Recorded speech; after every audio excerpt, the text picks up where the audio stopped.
Welcome to Realtors Unfiltered, where we pull back the curtain on the world of real estate. No fluff, no filters, just real stories, real advice, and the realities of buying, selling, and everything in between.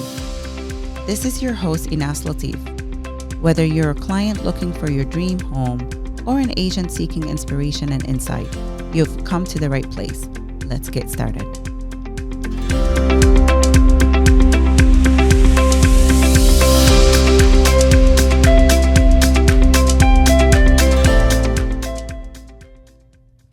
Welcome back to another episode of Realtors Unfiltered, the show where we keep it real about real estate. I'm your host, Inas Latif. Today, I have with me a very special guest. He's the guy behind the scene making sure contracts are airtight, titles are clean, and closings actually take place. Please welcome today Eric Vallone to our episode. So we're pulling back the curtain on what really happens behind the scenes of real estate transactions on the legal end of things and what it really means from an attorney's perspective. So the first question I have for you, Eric, is how did you start in real estate law?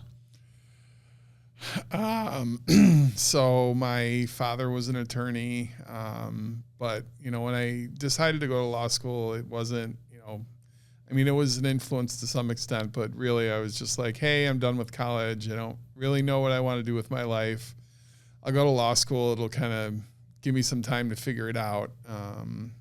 And one of the things that attracted me to law school is, you can do a lot of things with a law degree. You don't have to be a lawyer. So I went to law school and, graduated, still didn't really know what I wanted to do. Basically was like, okay, well, my father started kind of doing a little bit of everything, whoever was going to hire him, he would figure out how to do it. And I kind of started doing that. I, did real estate from the beginning, but I was also doing family court and, criminal cases and really anything, anyone that would hire me, I was pretty much taking it. Divorces, bankruptcies, whatever. And I did that for a couple of years, and it's not a great way to practice law, especially now. Everything is more complicated than it was, 20, 30, 40 years ago. And I was like, I'd be in family court and, I had a bunch of real estate closings that needed my attention, and it was just really hard. So real estate was really one of the areas where, I liked it. And, my business was growing. So I, kind of over time focused, most of my efforts in that direction. So it really wasn't always the plan for you, it sounds like.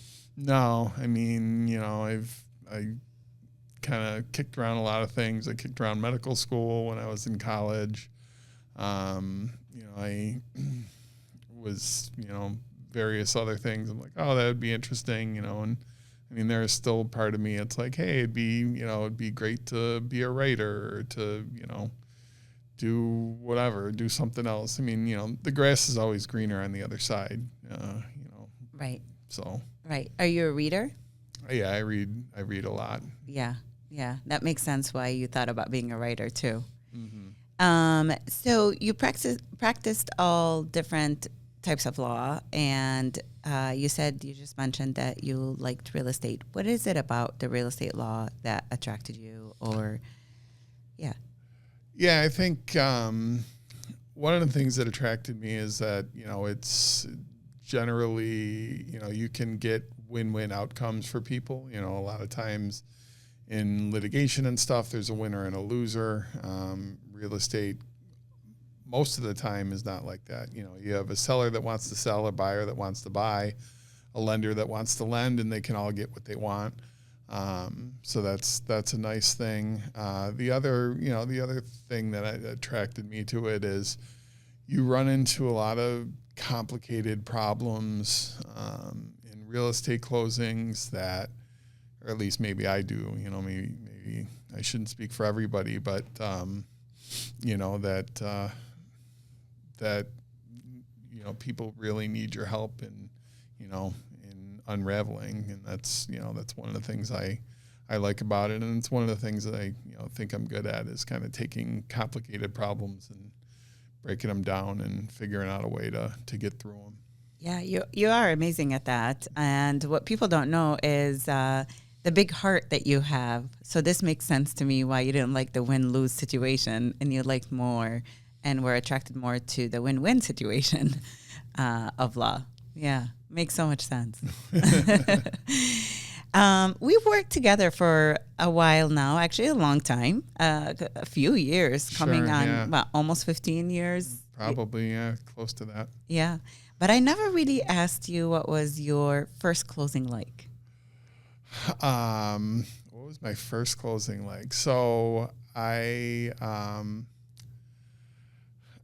think the first closing I ever did was referred to me by a family member, and she was like, oh, my, cousin or somebody was, selling their house, and I had done a lot of closings.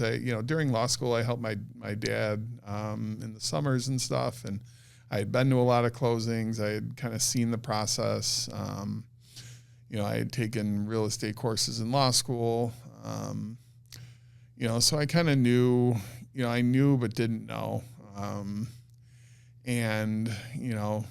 So it was the first time, and I was, excited, nervous. The first time you're doing anything by yourself is different. And the one story I really remember from that closing is the client at the end had, $200,000 in proceeds, and I was out of law school. I don't know, maybe I was practicing a couple of months, and assuming that you were broke. And in debt, probably as well. Yeah. Yeah. Yeah. It's, I had, and he was like, the client was like, well, how do I get, the money? And I said, well, I write you a check from my trust account. And, meanwhile I'm thinking it's like, okay, like I don't know who I am, thinking I'm going to write a $200,000 check and it's going to like clear the bank. I was like, I know the money's in there, but it's, and he's like, well, can you write me 3 $50,000 checks and then one for the balance? And I was just like, okay, I guess, and so I did it. And, in hindsight, I probably should have just been like, no, like, now I'd be like, no, just, you split up your money. But. Yeah.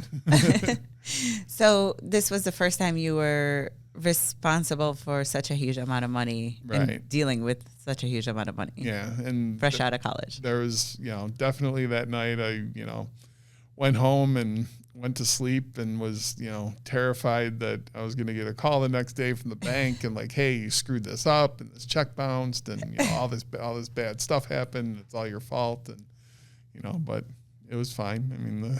Yeah. That's cute. I love that story.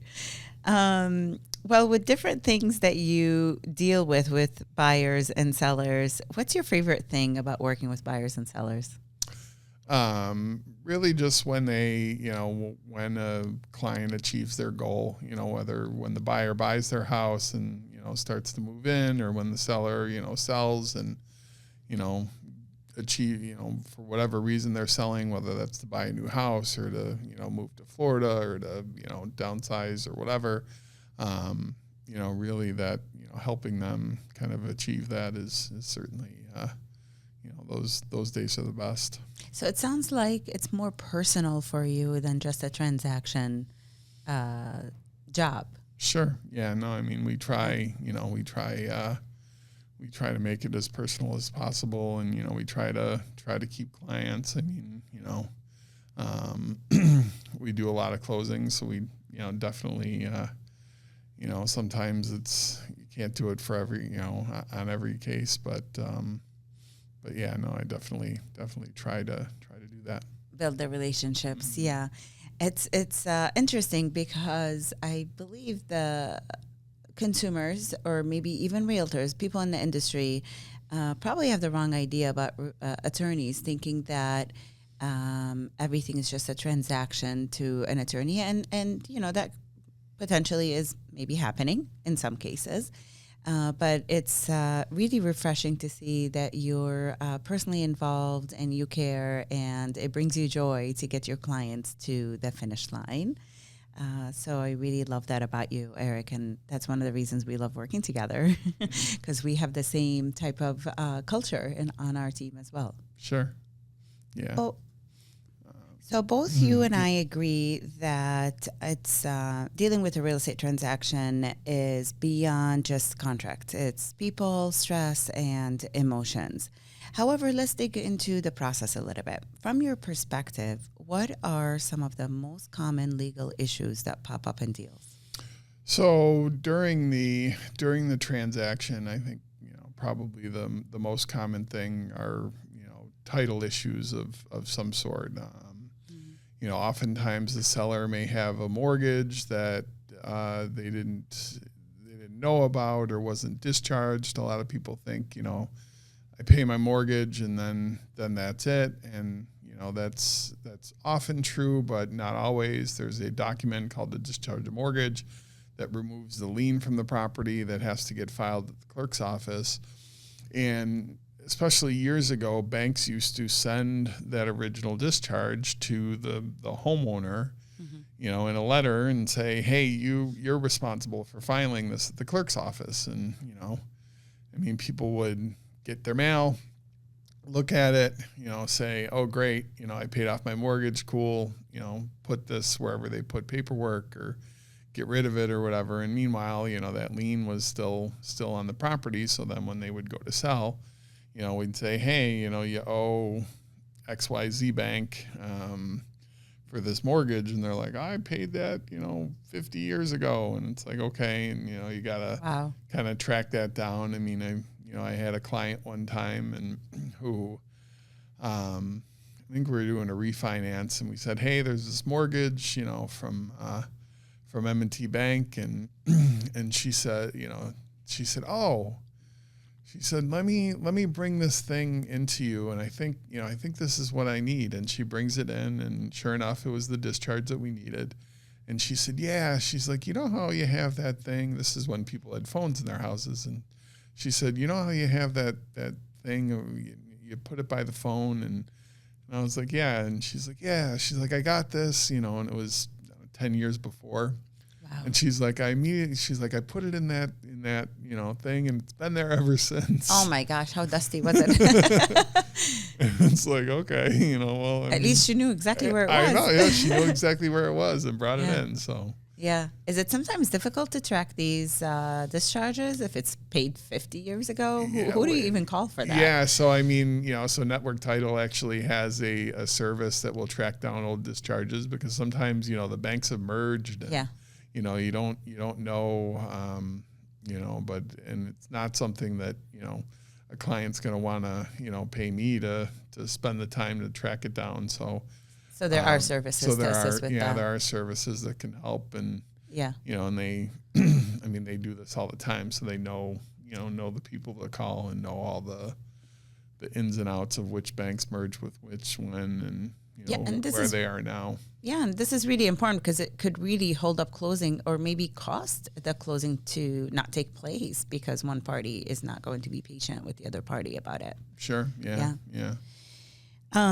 So that's one thing that you just mentioned that could come up, but is there something else or one thing that you wish every client knew before going into a contract? So I think the biggest thing from my perspective, and these are the calls I get after closing that, really kind of frustrate me, is, if every buyer knew that they're buying the house in the condition it's in, I think that's a thing that a lot of buyers, either don't understand or don't fully appreciate. Because I will often get calls where, hey, the roof is leaking, or there's water in the basement, or, this is wrong with the house and the seller didn't disclose it, and, can I do anything? And most of the time the answer is no. I mean, there has to be something else there to even have a chance to recover. And the other post-closing, they call them latent defect cases, they're very expensive, and they're very hard to win. So, to tell a client, hey, I know, I understand you might have this problem and it might cost you, $10,000 or $15,000 to fix, but could I do something for you? Sure. Are you likely to get that money back? No. Yeah. If it were me, what would I do? I mean, and I tell clients this all the time, like I'd probably take that money and use it to fix my house versus paying me to, try to recover. Yeah, I love your honesty about that with clients, because maybe someone else will just take their money and say, sure, you got a case, and try to, take their money and then try to litigate it, knowing that it's going to be a losing case anyway, or most likely, and waste a lot of time and money too with that. But people sometimes don't realize that looking in a home for an hour or having a home inspection for 2-3 hours is different than when you move into a home for 24 hours every day for a few days or a few months, and then you discover this or that happens. And many times they're things that happen that maybe didn't happen before. It's a timing thing, Sure. Yeah. I mean, there's a lot of things in houses that work until they don't, hot water tanks, furnaces, lots of things that, it's not like you can put a Band-Aid on them. And then the other thing is, when somebody moves out of a house and somebody else moves in, like there's a change in how that house is used, Right.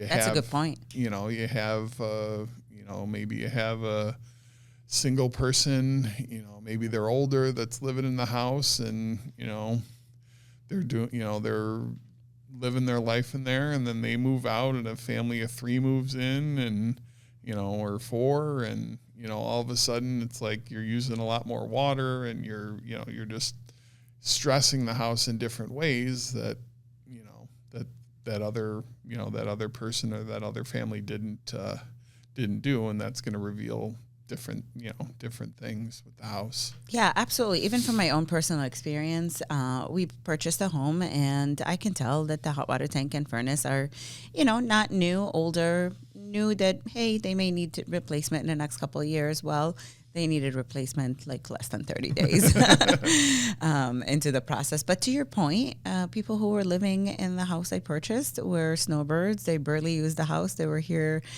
in this home for a few months out of the year. And then we came in with a full family and, people who showered multiple times a day. And right? So it was just a timing thing for sure. Sure. And a different use of that home. Yeah. Makes so much sense to me. I have an interesting question here for you. Especially since we've worked through some really wild deals together. We often collaborate and work together to resolve a lot of issues that may come up and maybe calm people's nerves or set realistic expectations. What's one thing that a good realtor does that makes your job potentially 10 times easier? So, yeah, I mean, you definitely hit on it with the managing expectations. I mean, sometimes I'll get a call from my client and they're like, oh, I talked to my agent and, the seller did this and, the seller should fix this thing and it's going to cost $10,000. And, my realtor said I shouldn't pay a dime for this. And, you should just be able to make a phone call and, wave a magic wand and all of a sudden the seller is going to pay for it. And,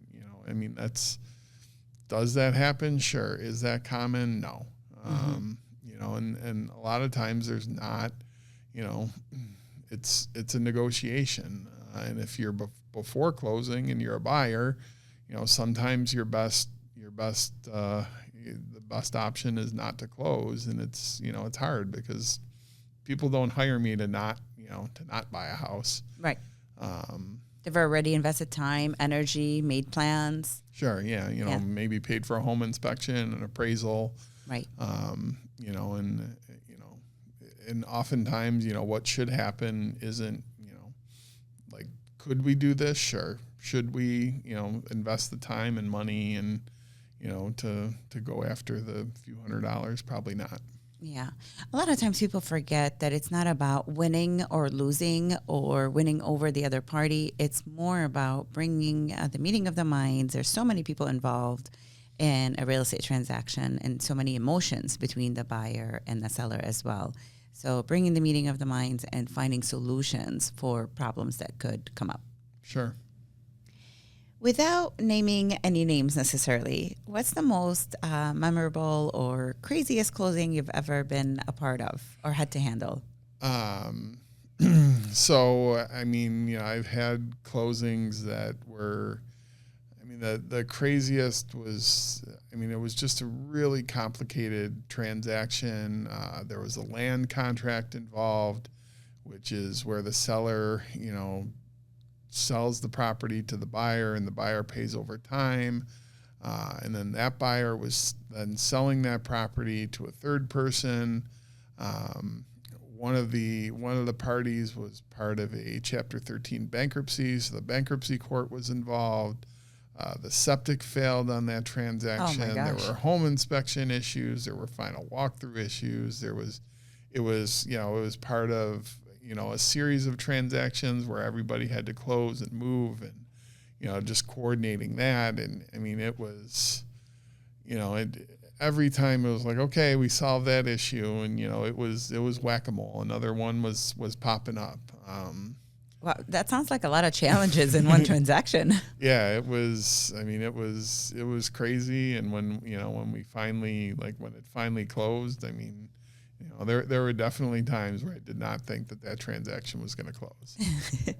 Well, were you proud that you got it to closing? Yeah, I was happy. The clients were, they were happy it closed. There were things that happened they weren't happy about, but it sounds like one of those transactions that you literally did as charity work, because it sounds like the amount of time that you put into resolving it. Yeah, there was a lot of time involved in that one. Yeah. Yeah. But I love that about you too, is because you really take care of your clients regardless of the amount of work that's involved, even if it's beyond what your initial fee is for a real estate transaction. Mm-hmm. Yeah. We certainly try.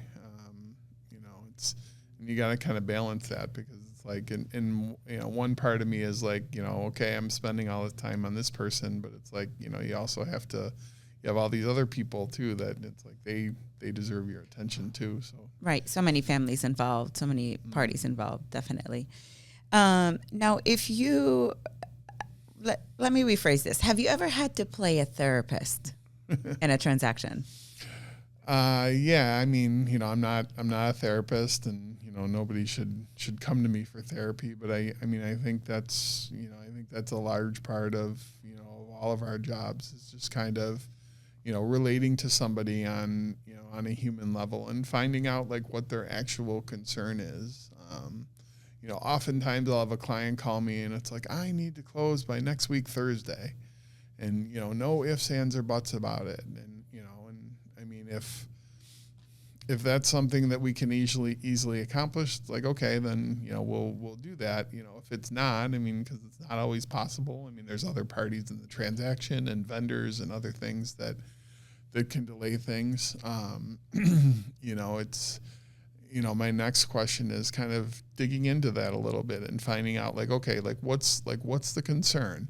And sometimes the concern is, well, hey, I want to schedule my furniture delivery, or, I want to register my kids for school, or, we have to pay this bill or that bill, or, there's some issue there that's causing it. Nobody's like, well, I want to close Thursday, just because I want to, Right. Once in a while I get people like, oh, this is the anniversary of whatever. When we bought our first house, we would like to, like to close on this date, but that's pretty rare. But when somebody's insistent like that, it's like, okay, let's find out what's really motivating them, what's really bothering them, what their real concern is. Mm-hmm. And oftentimes you can fix that concern. You can work around it, or do something to Offer make solutions. it better. Right. Offer solutions if that didn't work. Mm-hmm. Yeah, you're absolutely right. What advice would you have for first-time home buyers? Because first-time home buyers are just so naive. They're bombarded with all kinds of different information, especially if they start Googling and chat GPTing things, right? And from one market to another, it could be different. So they're reading things that may or may not apply to their specific local market. What would be the best advice you can give a first-time home buyer to help avoid costly legal mistakes? So I think ultimately, you should find an attorney, find a realtor, find somebody you're comfortable with and that you trust. I mean, there's, in terms of answering questions, almost any question I get, and my job a lot of times is to be able to argue both sides of the issue. Right. So I can get the answer, you can get the answer you want. It's just that, who do you trust? Whose judgment do you trust? Who values the same things you do? Who do you see eye to eye with? Mm-hmm. Because ultimately if you're paying attention, or if everything's important, nothing is important, and there's a lot of things that can go wrong. And, if you're kind of like looking at all that stuff, you're just going to drive yourself crazy. And, whereas it's like, okay, like let's focus on these things because these are the most important things. Yeah. It's most important that I have a home inspection, or it's most important that, that I close on time. Right. So basically build a team of people that you trust and then trust their advice. Right. But communication, I think, is a big thing too. Because to your point, I mean, you said it a few times. If we don't know what's going on, if you don't know the reason why behind something, what their goals are, what they're really thinking, you're not going to be able to advise them correctly either. Sure. So being able to communicate openly with the people that you trust is a key element here. Yeah. I mean, that certainly, like if you're not comfortable sharing things, with that person, it's probably not the right person. Yeah. Now, with that being biased, because I'm sitting right across from you right now, you've seen a lot of agents in action. You've worked with many of them. What separates a good one from the great, in your opinion? So I really think, that the level of personal care, the level of follow-up, the level of professionalism, and just kind of working on being an agent, doing, continuously learning. This stuff is always changing. Mm-hmm. There's always something new. There's always something that's a little different. And I think a lot of times, good agents will say, okay, I have my process and I put it on the shelf, and then, they get a deal where maybe it's a little outside the ordinary, and then they struggle because it doesn't fit. It's like, hey, I have these nice little check boxes, and it's like, yeah, but we're not in the check box. Like we're off to the left a little bit, or we're above the check box or below it. Right. And they're not able to adjust. So yeah. Because it's like, oh, I didn't read that thing, or I didn't watch that video or take that training. Or that's not how I do it, or I don't have to do this. Right. Right. I always say to newer agents that real estate is not black and white. There's a huge gray area, and you need to be able to navigate the different situations and think out of the box too sometimes. Sure. Yeah. And some of it too is in selection of what you're going to do and what you're not going to do. If you don't like doing certain things, don't do them. I mean, if you don't like working with investors, don't work with investors. I realize it's hard. You're giving up money potentially, but ultimately, like what's your piece worth? Right. Because if you have a client you don't like, I mean, you gotta spend a lot of time with them. So it's like to dread picking up the phone every time, or having to go see them is. And it doesn't work because you both have to be able to communicate, the realtor and the client, and for the relationship to work and for the job to get done. Sure. Eric, I want to thank you so much for jumping on with me today. It's always a pleasure working with you. I know our clients also love you and love working with you. You have an amazing reputation. If people want to reach you, where can they reach you? My website is ValloneLawFirm.com. Email is eric@ValloneLawFirm.com, and phone number is 716-206-0588. Thank you, Eric. Thank you. Thanks for listening to Realtors Unfiltered, where real estate meets reality. If you're ready to buy, sell, or explore joining our team, visit us at inaslatifsalesteam.com. Until next time, keep it real.